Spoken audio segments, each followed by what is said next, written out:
বাচ্চাকে খালি গায়ে রাখলে দুইটি মারাত্মক ক্ষতি হয়। আমরা অনেকেই ভুল কাজ করে থাকি।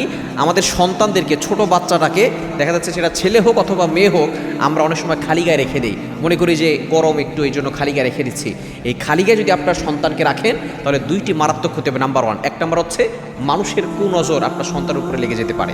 এটা ছেলে হোক অথবা মেয়ে হোক, উভয় ক্ষেত্রেই আপনি সতর্ক থাকবেন, কেননা মানুষের বদনজর হচ্ছে খুবই ভয়ঙ্কর। এটা আমরা অনেকে বিশ্বাস করতে চায় না।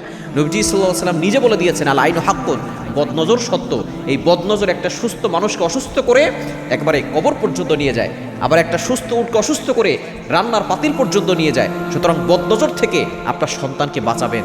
আপনার সন্তান যাতে করে বদনজর না লেগে যায়, এক্ষেত্রে অবশ্যই আপনি লা হাওলা ওয়ালা কুওয়াতা ইল্লা বিল্লাহিল আলিয়্যিল আযীম পরে ফু দিবেন এবং তার গায়ে পাতলা হলেও কিছু কাপড় দিয়ে রাখবেন। এবং বিশেষ করে যখন ঘুমাবে তখন অবশ্যই আপনার সন্তানের গায়ের উপরে পাতলা হলেও কিছু দিয়ে রাখবেন। যতই গরম হোক আপনি খালি গায়ে রাখবেন না। এবং দ্বিতীয় নাম্বার হচ্ছে, জিনের বদ আসর আপনার সন্তানের উপরে করতে পারে। এই দুইটা মারাত্মক ক্ষতি আপনার সন্তানের হবে যদি আপনি খালি গায়ে রাখেন।